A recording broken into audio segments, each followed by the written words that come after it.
예, 여러 기념일들이 있죠. 오늘도 그런 기념일 가운데 하루입니다. 이런 기념일이 기다려지고 반가운 분들도 있지만 어떤 때는 누가 이런 걸 정해가지고 이런 생각이 들 때도 있습니다. 오늘 아버지 날인데 특별히 자식들 중에 아직도 전화 한 통이 없다면 화가 날 거예요. 그죠?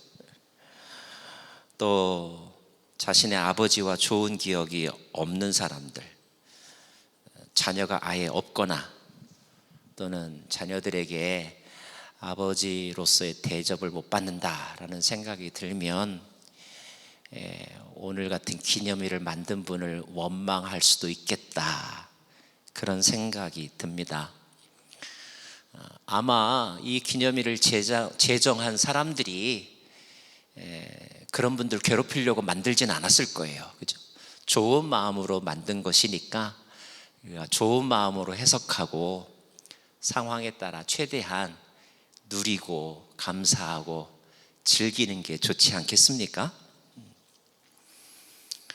성경의 인물 가운데 솔로몬이라는 사람이 있는데요, 이런 질문 해봤습니다. 솔로몬은 자신의 아버지에 대해서 어떤 기억이 많을까?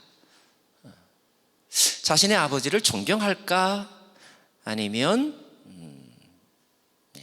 좀 무관심했을까? 잘 아는 바처럼 솔로몬의 아버지는 다윗입니다. 어머니는 밧세바이죠. 사실 솔로몬의 출신 성분이라고 할까요? 출생의 이력은 그렇게 자랑할 만한 것이 못 됩니다. 우선 자신의 어머니인 밧세바가 다윗의 첫째 부인이 아니었습니다. 둘째 부인도 아니었어요. 자그마치 네 번째 부인이었습니다. 내막을 살펴보면 더 기가 막히죠? 밧세바는 사실 남편이 있는 상태에서 남의 남자 다윗과 부적절한 관계를 맺었던 그런 과거가 있는 여인입니다.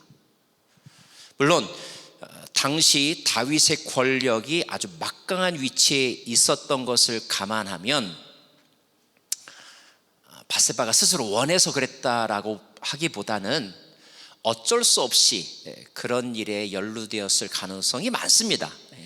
그래서 요즘 말로 하면 다윗은 자신의 지위를 이용하여서 밧세바를 범한, 요즘에는 그런 것을 성폭력이라고 말합니다. 그 폭력의 희생자라고도 말할 수 있어요. 그리고 그것 때문에 임신까지 하게 되었잖아요.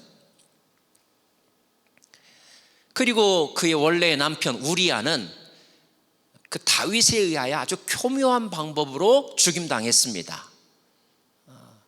그런 점에서 우리는 다윗을 살인자라고까지 말하지 않습니까? 그럼에도 불구하고 밧세바는 아무 소리도 낼 수가 없었어요. 이것이 당시 여인들이 처한 상황이었고 살아갈 수밖에 없었던 그들의 환경이었던 것 같습니다. 그는 권력자 앞에서 한없이 연약한 여인에 지나지 않았잖아요. 남편이 죽고 나서 비로소 이제 겨우 밧세바는 다윗의 아내가 되었습니다. 왕궁에 살게 되었죠. 하지만 왕궁에 사는 밧세바의 삶이 행복했을까? 왕궁의 사람들이 수근수근거리지 않았겠어요? 아니, 요즘 말로 치면 인터넷에 밧세바는 어떤 여자다, 여기저기서 막 이렇게 컨텐츠를 올리지 않았겠습니까? 밧세바 결코 마음이 편하지 않았을 것 같아요. 다윗과의 사이에서 생겼던 아이가 있었습니다. 근데 그 아이가 태어나자마자 죽었습니다. 자, 왕비로서가 아니라 그냥 한 여인으로서 한번 생각해 볼까요? 여인으로서 자기가 9달 동안 품었던 아이가 이 세상에 태어났지만 죽었습니다. 얼마나 기가 막힌 아픔입니까?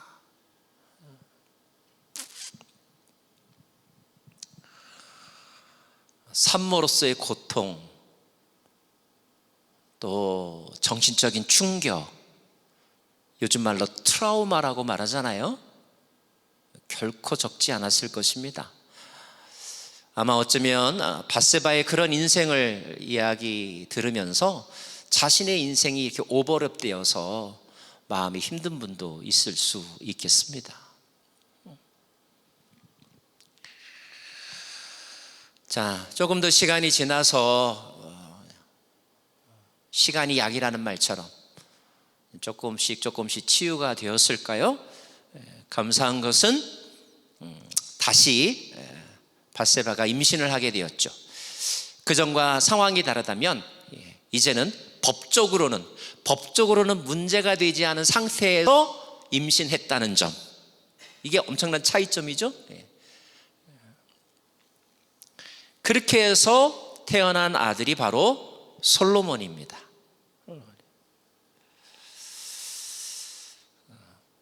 솔로몬은 자신의 어린 시절 어떤 궁중 생활을 했을까? 이것도 또 우리가 이렇게 한번 이렇게 상상해 봅니다. 물론 뭐 드라마를 너무 많이 봐서 그런지 모르겠지만 그렇게 또 솔로몬도 행복했을 것 같아 보이지 않아요. 왜냐하면 왕자가 자기 혼자만이 아니었거든요. 수많은 왕자들이 있었잖아요. 또 어머니가 다 달랐잖아요. 솔로몬의 어린 시절도 결코 쉽지 않았을 것이다, 이런 생각이 듭니다. 자, 그럼에도 불구하고 솔로몬에게 있어서 다윗은 매우 중요한 의미를 갖습니다. 그게 뭘까요? 그것은 다윗으로 인하여, 물론 어머니 밧세바도 역할을 했지만 다윗으로 인하여 솔로몬이 이 땅에 태어났다는 것입니다. 여기서 우리는 아버지라는 단어, 꼭 아버지만 생각하지 마세요. 어머니도 마찬가지입니다. 자, 아버지라는 단어가 갖는 중요한 의미 하나를 발견합니다. 그게 뭘까요? 그것은 아버지는 내 존재의 기원이다, 이런 말입니다.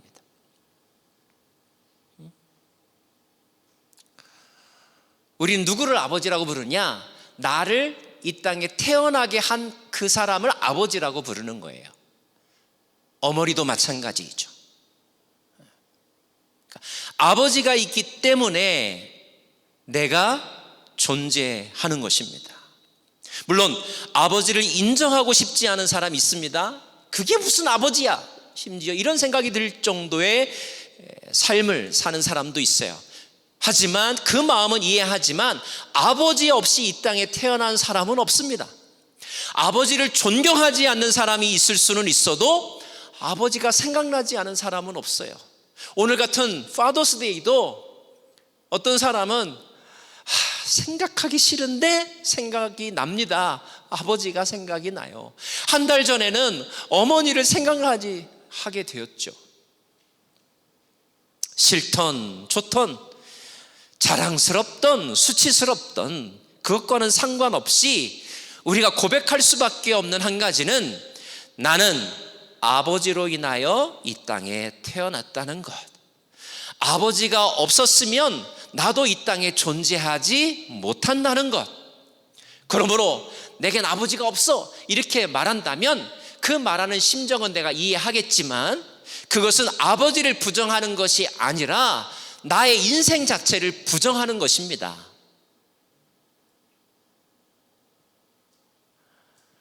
물론 속으로 이렇게 말하는 분들이 있어요. 나도 아버지 존경하고 싶어요. 나도 명절 때가 되면 아버지 찾아가고 싶어요. 잘 지내고 싶어요. 만약 여러분의 마음 가운데 그렇게 아버지와 화해하고 싶고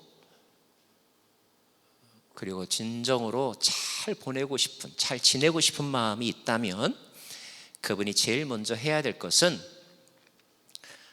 자신의 삶 속에서 아버지의 존재를 인정하는 것입니다. 그래, 나에게도 아버지가 계셔.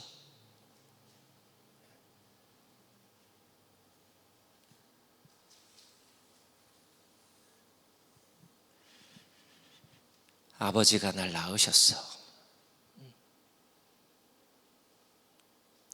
그것을 인정하고 고백하는 것에서부터 화해는 시작되는 것입니다.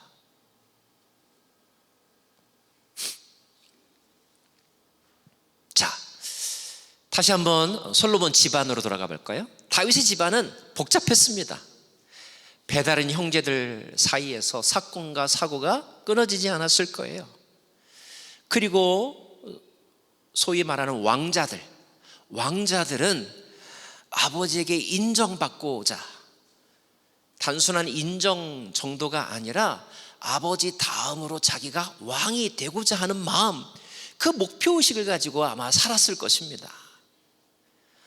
보이지 않는 치열한 경쟁이 있었을 거예요. 시기와 질투도 있었을 것입니다. 그 가운데 그 서열 싸움에서 1등이 되지 않으면 희망이 없는 거예요. 그 얼마나 치열했겠습니까? 대부분의 남자들, 아니죠, 대부분의 인생들이 다 그렇게 치열하게 살아가고 있습니다. 저와 여러분 정말 치열하게 살면서 여기까지 오지 않았어요? 인생이 그렇게 쉽지 않았잖아요. 자, 수많은 아들 가운데서 특별히 아버지 다윗, 아버지 때문에 생겨난 자식들이 참 많은데 그 아버지 다윗과 가장 관계가 최악이었던 아들이 있었어요. 그게 누구냐면 압살롬이라고 하는 아들입니다. 압살롬. 그는 사춘기 때 성적인 범죄를 저질렀죠.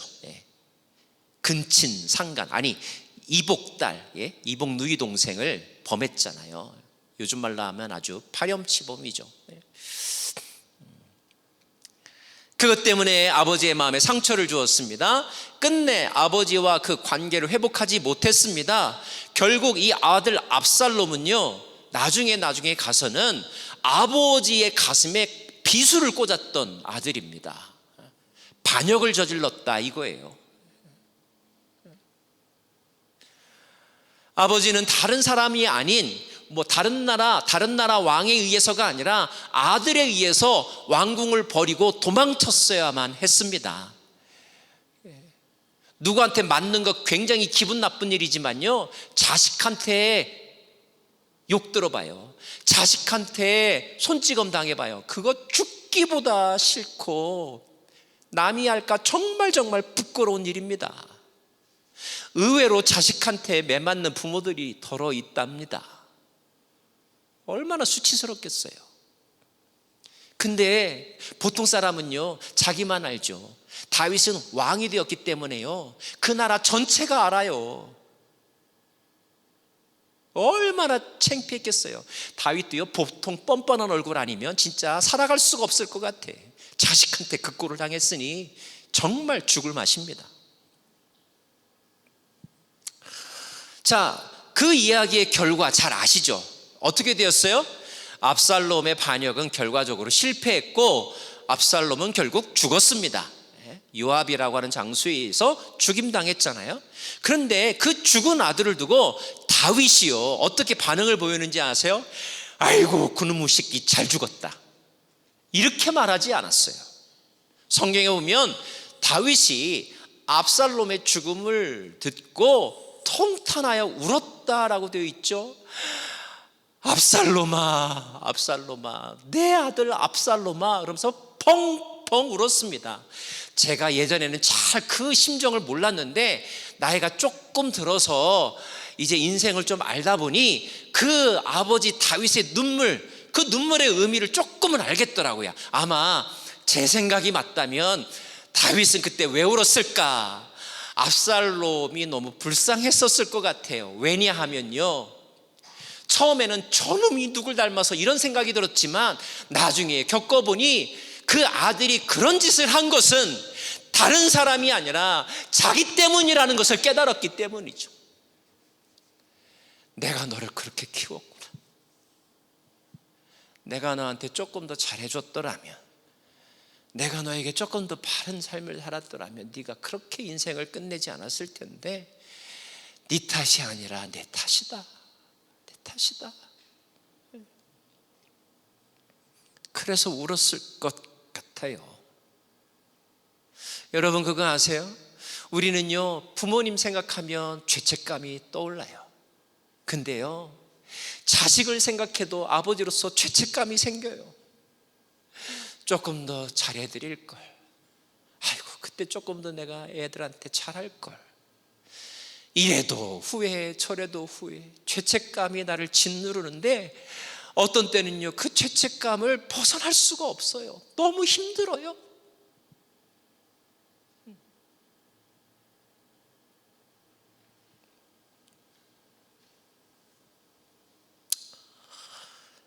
자, 그런 거에 비하면 솔로몬은 비교적 아버지의 관계가 좋았던 것 같아요. 다윗은 다른 아들들, 솔로몬보다 먼저 태어난 서열이 높은 아들들이 있었음에도 불구하고 마침내 자신의 왕위 자리를 솔로몬에게 넘겨주었죠. 물론 밧세바가 거기서 큰 역할을 했습니다. 다윗은 솔로몬에게 자신이 이루어 놓은 많은 업적들 그대로 다 물려주었습니다. 솔로몬이 정치를 잘할 수 있도록 솔로몬에게 부담이 될 만한 일들, 솔로몬을 힘들게 할 만한 일들, 그 모든 것들을 다윗 자신이 떠안았고 다윗 당대에 다윗 시대에 해결하려고 애를 썼습니다. 성전 건축하는 일도요 다윗이 자기가 건축하고 싶었지만 못했잖아요. 근데 성전을 건축할 수 있는 모든 돈, 재정, 재료들 다 다윗이 다 준비해 놨습니다. 사실 솔로몬은 이미 다 준비된 거 가지고 조립만 했을 뿐이지 솔로몬이 했다라고 말할 수 없어요. 다윗이 다 준비해 놨어요. 게다가 앞으로 솔로몬이 왕으로서 통치하는데 부담스러울 만한 사람들, 누가 부담스러울까요? 그거는 다윗과 함께 그 정부를 이끌었던 사람들, 이른바 원로 그룹들. 다윗이요 솔로몬에게 이렇게 말합니다. 야, 나하고 함께 일했던 요압, 나하고 함께 일했던 대제사장, 너 부담 갖지 마. 너 그 사람들 중용하지 않아도 돼. 그 사람들 심지어 제거해도 돼. 솔로몬의 심적 부담을 턱 덜어줬어요.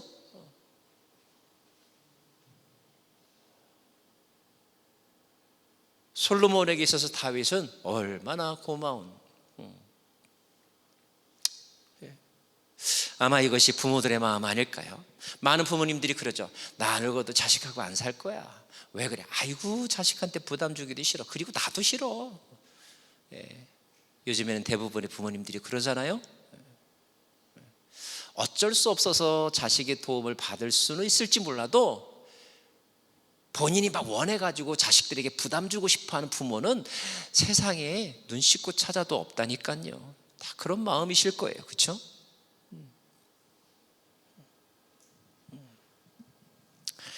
덕분에 솔로몬의 통치는 순조로웠습니다. 솔로몬이 통치할 때 이스라엘은 전성기를 이루었죠.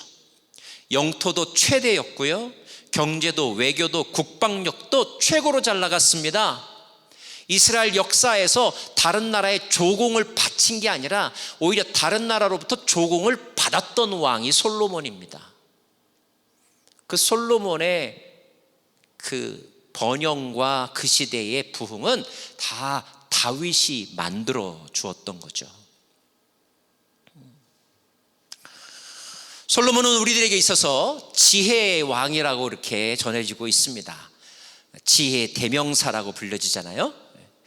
지혜와 관련된 몇 가지 유명한 이야기들이 있잖아요. 그죠? 대표적으로 뭐 두 여인이 있는데 한 아이를 놓고 서로 자기 자식이라고 서로 싸울 때 그 문제를 해결해 주었던 솔로몬의 재판, 아주 유명한 재판이죠. 또 하나가 있습니다. 솔로몬이 왕이 되었을 때 그가 하나님 앞에 기도하는 시간이 있었잖아요. 말하자면 하나님 제 소원 들어주세요. 하나님 무슨 소원을 들어주랴? 한 가지만 말해봐. 그랬더니 솔로몬이 무슨 소원을 말했냐 하면 네, 하나님 저에게 지혜를 주세요. 이렇게 기도했잖아요. 그래서 하나님이 야, 네가 나한테 부귀도 원하지 아니하고 명예도 원하지 아니하고 지혜를 원해? 참 너는 지혜롭구나. 그래, 내가 지혜를 줄 뿐만 아니라 부귀와 영화도 내게 너에게 덤으로 줄게. 이렇게 하나님의 마음을 흡족하게 했던 사람이, 그런 기도를 드렸던 사람이 솔로몬이죠. 그래서 그가 지혜의 왕이 되었는데, 가만히 보면 그는요 지혜를 구할 줄 아는 지혜가 있었던 사람이라는 것을 우리가 알게 돼요. 그래서 저는 한번 이런 질문을 해봤어요. 아니 솔로몬은 도대체 어떤 머리가 있었길래 그 결정적인 순간에 하나님한테 지혜를 구했을까? 예? 누가 여러분에게 소원 하나만 말해봐 라고 말하면 여러분 되게 고민하지 않을 거예요. 뭘 얘기를 말하지? 무슨 얘기를 말하지? 참 고민입니다. 그런데 그때 딱 한 가지 얘기한 게 지혜를 구했으니까요. 자, 그래서 제가 곰곰이 묵상해 봤어요. 솔로몬은 그 결정적인 순간 어떻게 그런 걸 원했지? 그러다가 제가 답을 찾았어요. 그 답은 잠언 4장에 있더라고요. 제가 잠언 4장 조금만 읽어드릴게요. 나도 내 아버지에게는 아들이었고 내 어머니 앞에서는 하나뿐인 귀여운 자식이었다.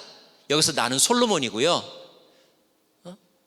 나는 내 아버지에게 아들이었다. 이 말은 우리 아버지, 여기서 아버지는 누구겠어요? 다윗이죠. 다윗. 나는 다윗의 아들이다 이런 말이에요. 어머니한테도 나는 너무 사랑받는 아들이었다 이런 말입니다. 자, 아버지는 내게 이렇게 가르치셨다. 다윗이 자기한테 이렇게 말했다는 거예요. 내 말을 내 마음에 간직하고 내 명령을 잘 지켜라. 그러면 너가 살 것이다. 예? 부모님 말 잘 들으면 자다가도 떡이 나온다면서요. 그러니까 아버지가 아빠 말 잘 들어? 이렇게 평소에 말했다라는 거예요. 그러면서 그때 아버지가 한 말이 뭐냐 하면 지혜를 얻고 명철을 얻어라. 내가 친히 하는 말을 잊지 말고 어기지 말아라. 지혜를 버리지 말아라. 그러면 지혜가 너를 지켜줄 것이다. 지혜를 사랑하여라. 그러면 그것이 너를 보호해 줄 것이다. 지혜가 으뜸이다. 지혜를 얻어라. 내가 가진 모든 것을 다 바쳐서라도 명철, 지혜를 얻어라. 지혜를 소중히 여겨라. 그것이 너를 높일 것이다. 지혜를 가슴에 품어라. 그것이 너를 존귀하게 할 것이다. 누가 말했다라고요? 아버지 다윗이 어렸을 적에 귀가 따갑도록 뭘 얘기했다고요? 돈 이게 아니고, 공부 잘해 이게 아니고, 아버지가 뭘 말했다고요? 지혜가 최고야. 지혜로운 사람이 돼. 지혜를 어려서부터 말해 주었다는 겁니다. 그래서 솔로몬은 어려서부터 지혜가 뭔지도 잘 모르지만, 그래 인생에는 뭐가 제일 중요한지 알아? 지혜가 제일 중요해. 지혜가 제일 중요해. 이게 마음속에 배겨 있었다는 거예요. 무의식 중에. 그래서 어느 날 하나님이 소원을 말해봐 들어줄게. 그때 턱 하고 나온 게 뭐냐면, 하나님 저에게 지혜를 주세요. 왜? 솔로몬은 지혜가 제일 중요하다고 알아왔기 때문에. 지혜. 여러분이 평소에 자녀들에게 하는 말, 여러분이 평소 자녀들에게 제일 많이 보여주는 그 모습, 그것이 얼마나 중요한지 아세요? 그것이 자녀들의 마음속에 가치관을 형성하고 삶의 우선순위를 형성하기 때문에 그런 거예요.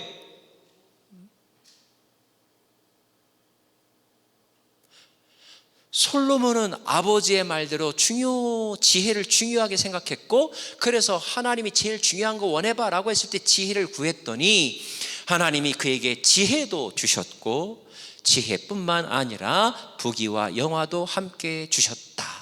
그러므로 솔로몬이 지혜로운 왕이 될 수 있었던 것은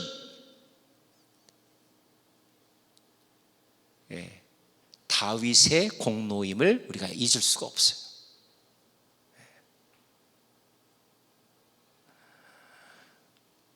오늘 생각하고 싶은 두 번째 명제는 이것입니다. 내 아버지는 내 삶에 영향을 주었다. 가끔 우리가 이렇게 말하죠. 저놈은 누굴 닮아서 그런지 몰라. 누군 닮길 누군 닮아요? 여러분 닮았지. 나는 누굴 닮았나? 누굴 닮긴 누군 닮아요? 뭐 TV에 한석규를 닮아요? 아니죠. 내 아버지 닮았지. 어렸을 적에 갓난아이 때부터 제일 먼저 보아왔고 제일 많이 보아왔던 아빠와 엄마를 닮았죠. 그래서 우리는 이렇게 말할 수 있는 거예요. 내 안에 누가 있다고요? 내 안에 내 아버지가 계시죠. 내 안에 내 엄마가 있죠.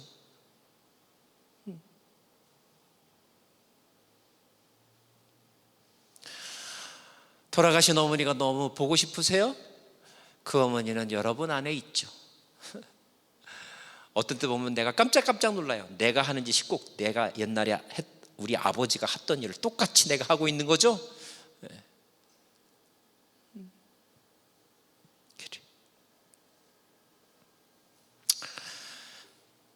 물론 좋은 것만 내 안에 있지 않아요. 나쁜 것도 내 안에 있어요. 예. 아버지가 그렇게 폭력적인데 어느 날 내가 너무 폭력적인 걸 발견해요. 왜 그런가 봤더니 아버지한테 배웠어. 이런 것과 같은 것입니다. 그러니까 달리 생각하면 내가 자녀에게 무엇을 말하고 내가 자녀에게 무엇을 보여주느냐가 얼마나 중요할까요?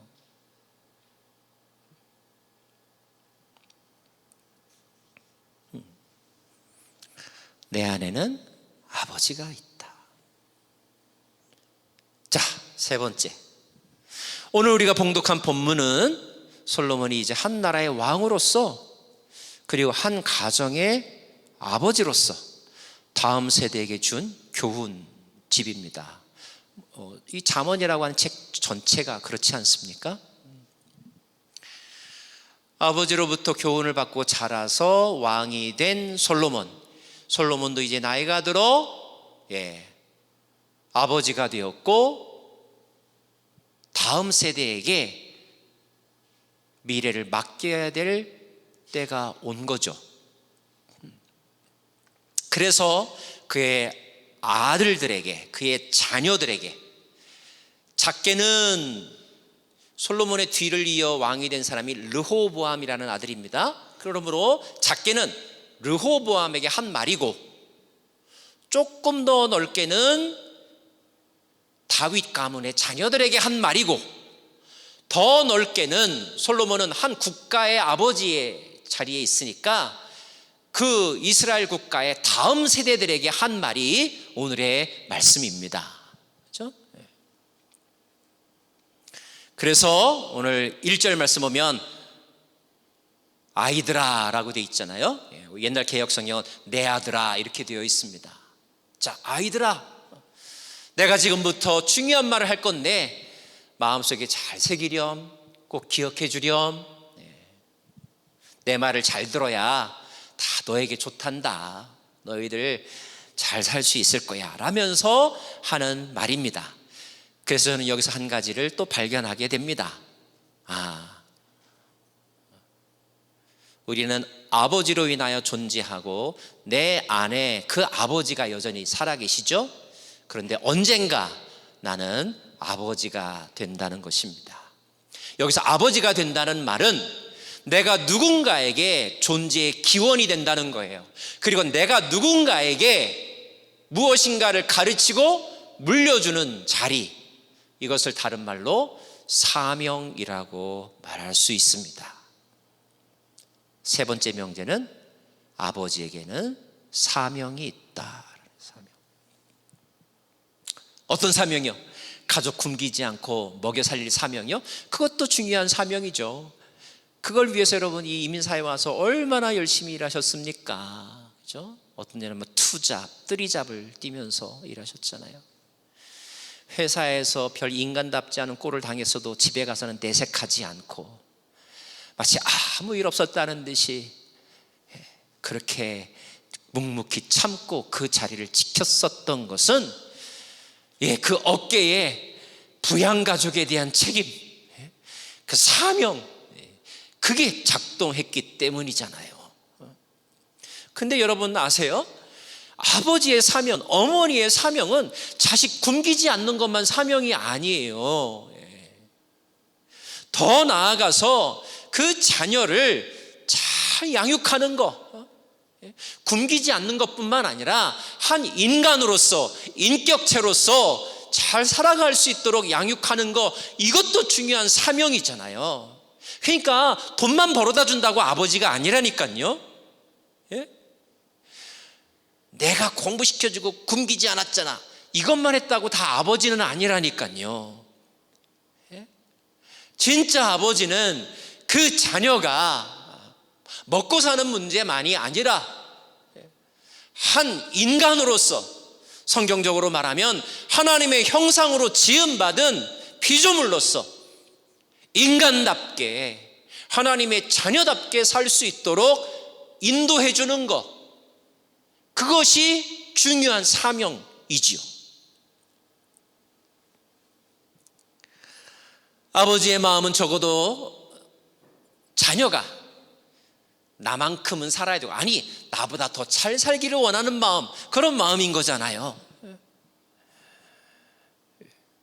그래서 자녀들에게 자기의 경험을 나누어 주고, 비록 자기는 그렇게 못 살았다 할지라도 자녀들에게는 마땅히 가야 될 길을 가르쳐 주는 것, 이것이 부모의 사명이죠. 그런 도덕을 말한다고 해서, 그런 어떤 진리를 말한다고 해서 자기가 그렇게 살았다는 뜻은 아니에요. 자기도 그렇게 못 살았어, 사실은. 그러나 그럼에도 불구하고 내 자식은 나처럼 살지 않기를 원하는 마음, 그 마음 때문에 말해 주는 거죠. 그리고 말해 줘야 하는 거잖아요. 그렇죠? 자, 그러면 아버지로서의 솔로몬은 자녀에게 무엇을 말해 주었을까요? 자기가 제일 중요하다고 여겼던 거 말해 주었겠죠? 그러면 솔로몬이 제일 중요하다고 여긴 게 뭐였다고 그랬어요? 지혜라고 배웠고 지혜를 구했다고 그랬죠?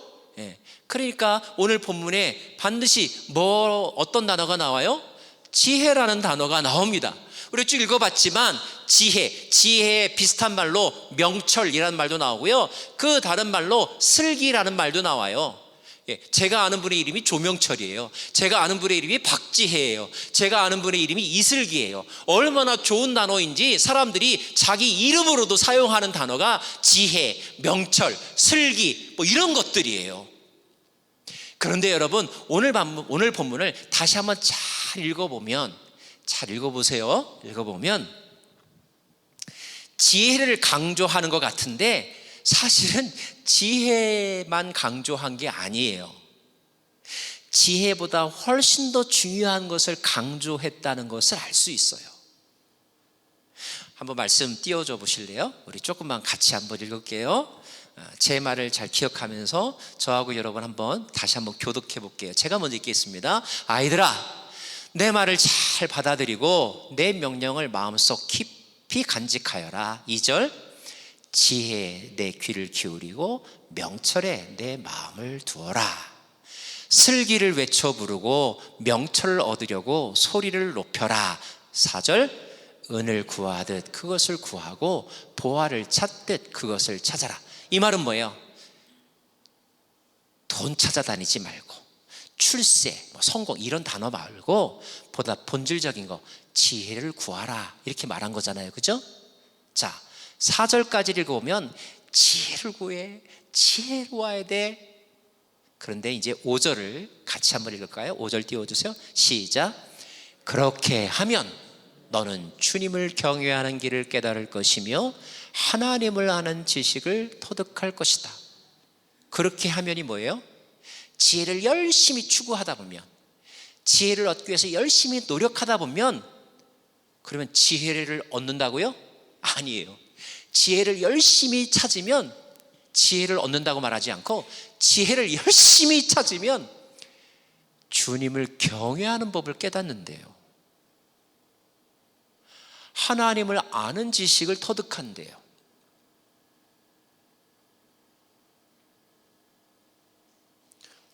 그 다음 절 말씀 시작. 주께서 지혜를 주시고 주님께서 친히 지식과 명철을 주시기 때문이다. 무슨 말인지 아세요? 우리가 이 세상을 살아가면서 가장 중요한 가치인 지혜를 열심히 찾다 보면요, 진짜로 지혜를 찾기 위해서 노력해 본 사람은 어느 순간 깨달아요. 뭘 깨달은지 아세요? 아하, 진짜 지혜는 내가 책을 많이 읽는다고, 내가 IQ를 많이 개발한다고 얻어지는 게 아니구나. 내가 노력한다고 해서 얻어지는 지혜도 물론 있지만, 아무리 노력해도 어떤 지혜는 내 것이 안 되는구나. 인간의 노력으로, 인간의 수고로 인하여 지혜가 생기는 것이 아니라는 것을 깨닫게 된다니까요. 그러면 지혜는 어떻게 얻는가? 지혜는 하나님이 주시는 거구나. 내가 쟁취하는 것이 아니라 하나님이 주시는 거구나 라는 것을 어느 순간 깨닫게 된다는 거예요. 그래서 처음에는 지혜를 찾아 애쓰던 사람이 그것을 깨닫고 난 다음에는 하나님을 경외하는 삶을 산대요. 하나님을 경외하는 삶을 살면 지혜가 생기는 것을 알았거든요. 하나님의 마음, 하나님을 아는 지식이 더 중요하다는 것을 지금 말하고 있는 것입니다. 솔로몬이 그것을 깨달았던 거예요. 그의 인생을 통하여서 깨달았던 거예요. 그래서 그것을 깨달았던 솔로몬이 나중에 전도서에서 뭐라고 말해요? 헛되고 모든 것이 헛되다고 말하잖아요. 인간의 노력이, 내가 그렇게 추구하고 내가 가졌다라고 내 것이 되었다고 자랑했던 그 모든 것들이 별거 아니구나라는 것을 깨닫게 되었대요. 그리고 그는 전도서 마지막에서 뭐라고 말해요? 청년의 때에 너의 창조주 하나님을 기억하라고 말하잖아요. 잠언 30장에서 뭐라고 말해요? 고운 것도 헛되고 아름다운 것도 헛되다라고 말하면서 오직 여호와를 경외하는 삶, 여호와를 경외하는 여인의 아름다움을 말하잖아요. 그는 깨달았던 거예요. 하나님을 아는 것이 가장 중요하다는 것을 깨달았던 거예요.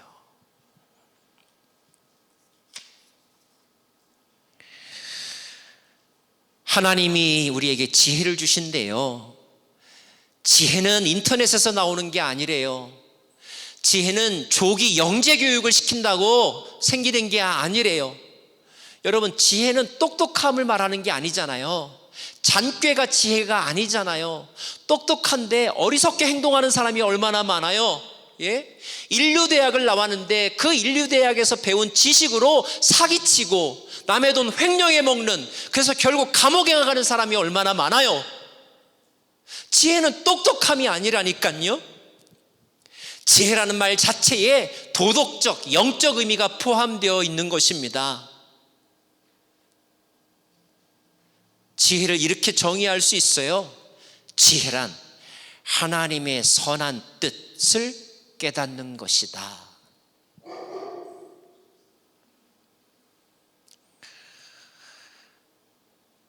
지혜를 주시는 분이 하나님이라고 말하고 있습니다. 지식과 명철을 하나님이 그 입에서 내신다고 말씀하고 있습니다. 뿐만 아니라 오늘 말씀은 하나님은 정의의 길을 보호하시며 그의 성도들의 길을 지켜주신다고 말하고 있습니다. 그러면 하나님이 왜 그들에게 지혜를 주시는지 아세요? 하나님이 왜 저와 여러분에게 지혜를 달라고 할 때 지혜를 주시는지 아세요? 그 지혜로 여러분 돈 많이 벌려고? 여러분이 준 지혜로 그 사람 아이비리그 가라고? 예? 무슨 주식이 많이 오를까 미리 선투자해가지고 떼돈 벌라고 지혜를 주시는지 아세요? 아니에요. 오늘 말씀 보면 뭐라고 되어 있냐면 하나님이 공의와 정의와 정직한 세상을 만들기 위하여 우리에게 지혜를 주신다고 말씀하고 있습니다. 저는 여러분이 하나님 우리 아들 지혜롭게 해주세요 기도하는 이유를 한번 점검해 보길 원해요. 왜 그러나? A학점 받으라고 그러는 거죠? 아니에요. 우리들의 자녀에게 지혜를 구하고 지혜 교육을 시켜야 하는 이유는 하나님이 꿈꾸시는 하나님의 나라, 공의와 정의와 정직과 긍휼의 나라는 그런 지혜로 만들어져 가기 때문에 그런 거예요. 하나님의 나라를 위해서 지혜를 구해야 된다는 것입니다.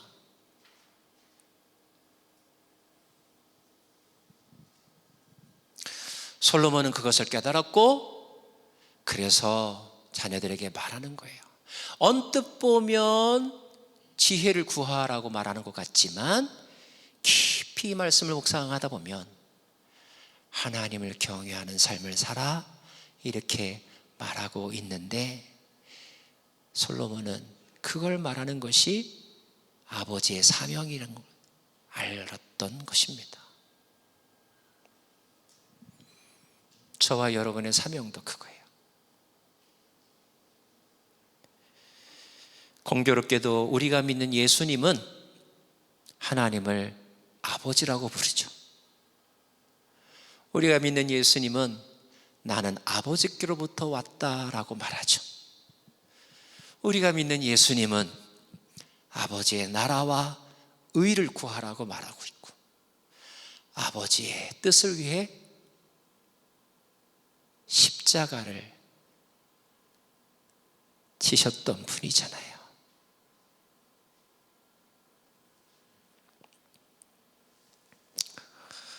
아버지의 사명은 다음 세대들이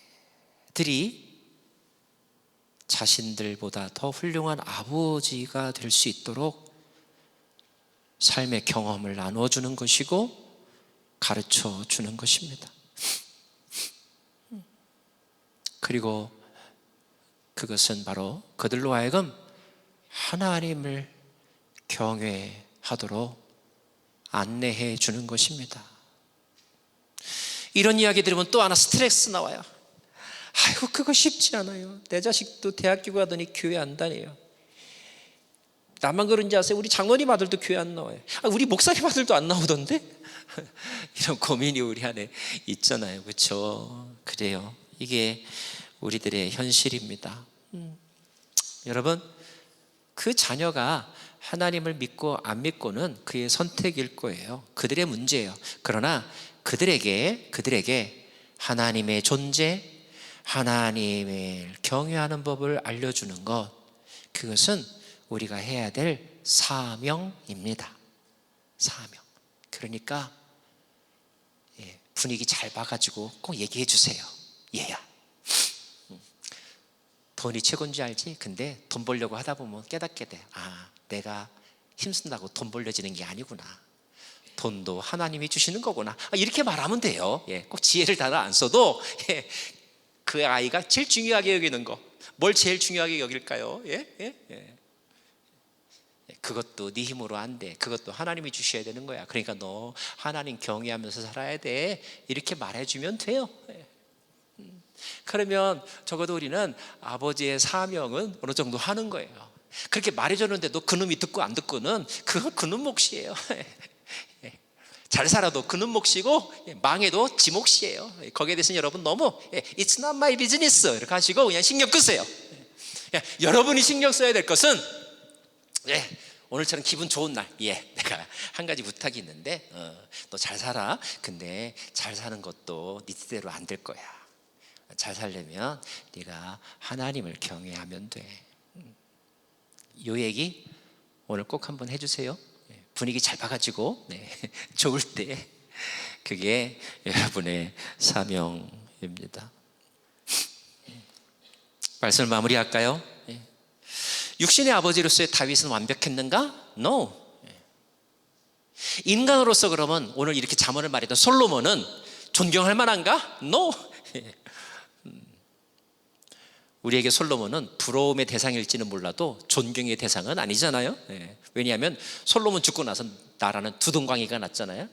사실은 그거 다 솔로몬이 저지른 일이거든요. 그렇다고 해서 그럼 다윗이나 솔로몬이 우리보다 못한가? 아니에요. 우리가 뭐 그 사람 어때 저 사람 어때 이렇게 말하지만 사실 나보다 나은 사람들이에요. 우리는 그 정도 인생도 못 살잖아요, 그죠? 그러니까 뭐 괜히 뭐 나는 저 사람보다 잘나 이렇게 생각하지도 마세요. 자, 어떠하든지 간에 그럼에도 불구하고 어느 순간 적어도 성령께서 그들에게 임하셔서 참된 아버지, 진정한 아버지의 마음으로 말하고 기록한 말씀, 그 말씀이 성경에 남아 있잖아요. 우리는 그 말씀을 하나님께서 우리에게 주신 말씀으로 믿고 우리의 마음속에 새겨야 합니다. 이것이 듣는 이의 애티튜드겠죠.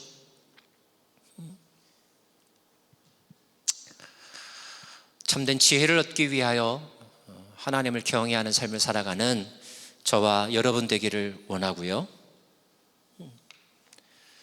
죽을 때까지 그렇게 살아가기를 원하고, 또 우리의 자녀들이 나보다 더 하나님을 잘 섬기는 삶을 살아갈 수 있도록 권면해주고 기도해주는 저와 여러분 되기를 간절히 소망합니다.